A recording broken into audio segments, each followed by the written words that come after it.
میرے بھائیوں اور دوستوں، میں عرض یہ کرنا چاہتا ہوں آپ سے بعد میں اور اپنے آپ سے پہلے اپنے واسطے سے آپ حضرات، ربیع الاول کا مہینہ اس لحاظ سے بڑا مبارک مہینہ ہے۔ اللہ تعالیٰ نے اس کو سرکار دو عالم صلی اللہ علیہ وسلم کے دنیا میں بھیجنے کے لیے انتخاب فرمایا، اور جب ربیع الاول کا مہینہ آتا ہے تو ہمارے ملک میں خاص طور پر جگہ جگہ، گلی گلی، محلے محلے محفلیں منعقد ہوتی ہیں۔ سرکار دو عالم صلی اللہ علیہ وسلم کی سیرت طیبہ بھی کا بیان بھی ہوتا ہے، جلسے بھی ہوتے ہیں، چراغاں بھی کرتے ہیں لوگ، اور نہ جانے کیا کچھ عید میلاد النبی کے نام پر کیا جاتا ہے۔ لیکن ہم سب کے سوچنے کی بات یہ ہے کہ ہم کب سے یہ کام کرتے چلے آ رہے ہیں۔ سوچنے کی بات یہ ہے کہ آیا ان رسمی کارروائیوں کے بعد کیا ہماری زندگی میں کوئی تبدیلی آتی ہے؟ اتنے جلسے ہو گئے، اتنی تقریریں ہو گئی، اتنی محفلیں منعقد ہو گئی، اتنی نعتیں پڑھی گئی، اتنے درود و سلام ہوئے۔ الحمدللہ حضور اقدس صلی اللہ علیہ وسلم پر ایک مرتبہ درود شریف کوئی بھیج دے تو اللہ تعالیٰ اس کے اوپر 10 رحمتیں نازل فرماتے ہیں۔ اللہ تبارک و تعالیٰ ہم سب کو توفیق عطا فرمائے۔ لیکن سوال یہ ہے کہ یہ سب کچھ ہونے کے بعد کیا ہماری زندگی میں کوئی تبدیلی آتی ہے؟ کیا ایسا ہوتا ہے کہ ان کارروائیوں سے پہلے ہم کسی سنت سے محروم تھے اور اب ان کارروائیوں کے بعد کسی سنت پر عمل کرنے کی توفیق ہو گئی؟ اگر اس سوال کا جواب ہم اپنے گریبانوں میں منہ ڈال کر دیکھیں تو بظاہر اکثر و بیشتر اس کا جواب نفی ہی میں ملے گا۔ جس ڈھب پر زندگی پہلے چل رہی تھی اب بھی چلتی ہے، پہیا جس طرح گھوم رہا تھا اب بھی گھوم رہا ہے۔ پہلے اگر سرکار دو عالم صلی اللہ علیہ وسلم کی سنتوں کی اتباع کی فکر نہیں تھی اب بھی نہیں، تو بتائیے کہ آیا اس بات سے سرکار دو عالم صلی اللہ علیہ وسلم خوش ہوں گے کہ میری امت کے لوگوں نے میری تعریفیں تو بہت کر لی، لیکن کیا میں جس کام کے لیے آیا تھا اور جو پیغام میں لے کر آیا تھا، جو سنتیں میں نے وضع کی تھی، ان کے اوپر عمل میں کیا صورتحال پیدا، اس پر عمل کی طرف دھیان نہیں، تو کیا اس سے خوشی ہوگی سرکار دو عالم صلی اللہ علیہ وسلم؟ کیا آپ دنیا میں اسے تشریف لائے تھے کہ آپ کی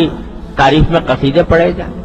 آپ کو تو پیشکش ہوئی تھی کہ اگر آپ چاہیں تو دنیا کا سارا مال و دولت آپ کے قدموں میں ڈھیر کر دیا جائے، اگر آپ چاہیں سردار بننا چاہیں تو ہم سب متفقہ طور پر آپ کو سردار بنانے کے لیے تیار ہیں، اگر آپ کو حسن و جمال کی خواہش ہے تو دنیا کا منتخب حسن و جمال آپ کی خدمت میں پیش کر دیا جائے۔ ساری پیشکش کر دی گئی تھی، مگر آپ اپنے اس پیغام سے، اپنی اس تعلیم سے باز آ جائیں۔ سرکار دو عالم صلی اللہ علیہ وسلم جواب میں کیا فرمایا تھا کہ اگر میرے ایک ہاتھ میں آفتاب اور ایک ہاتھ میں مہتاب بھی دے دو گے تو میں اپنے اس دین کی اس تبلیغ سے باز نہیں آ سکتا۔ سرکار دو عالم صلی اللہ علیہ وسلم اگر محض بھی کرانی ہوتی تو وہ اس وقت پیغام قبول کر لے۔ تو ہم سب کے سوچنے کی بات یہ ہے کہ آیا ان ربیع الاول کے مہینے کے آنے کے بعد ہم سرکار دو عالم صلی اللہ علیہ وسلم کی تعلیمات پر عمل میں کوئی ہمارے ترقی ہوتی ہے؟ بلکہ افسوسناک بات یہ ہے کہ حضور اقدس صلی اللہ علیہ وسلم کی سیرت طیبہ کے نام پر ہم وہ کام کرتے ہیں جو سرکار دو عالم صلی اللہ علیہ وسلم نے جن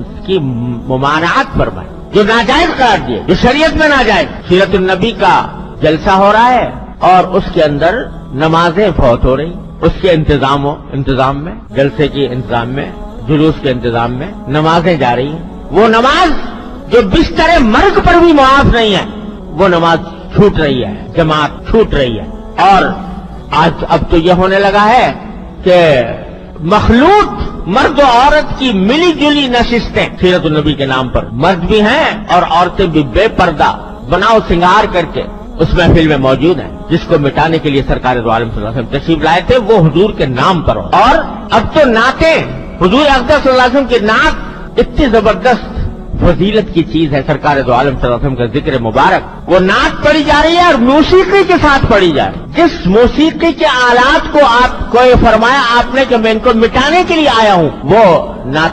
نعتیں ہو رہی ہیں، حضور کی وضاحت تعریف بیان ہو رہی ہے اور میوزک کے ساتھ ہو رہی ہے، موسیقی کے ساتھ ہو رہی ہے۔ تو بتائیے یہ سرکار دو عالم صلی اللہ علیہ وسلم کی سیرت کے ساتھ کون سا انصاف ہے؟ یہ کتنا بڑا ظلم، کتنی بڑی دھاندلی ہے کہ سرکار دو عالم صلی اللہ علیہ وسلم کی تعلیمات کو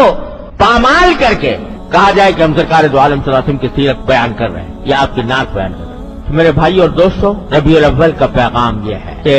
ان رسمی کارروائیوں میں پڑھنے کے بجائے یہ دیکھو اگر واقعی سرکار دو عالم صلی اللہ علیہ وسلم کے ساتھ محبت کا دعویٰ ہے، اگر واقعتاً سرکار دو عالم صلی اللہ علیہ وسلم کے امتی ہو تو کم از کم اس مہینے میں اتنا جائزہ لے لو کہ سرکار دو عالم صلی اللہ علیہ وسلم کی کون سی سنت پر ہم عمل کرتے ہیں اور کون سے پہ عمل نہیں کرتے، جس پر نہیں کرتے اس کے اوپر اب کرنے کی کوشش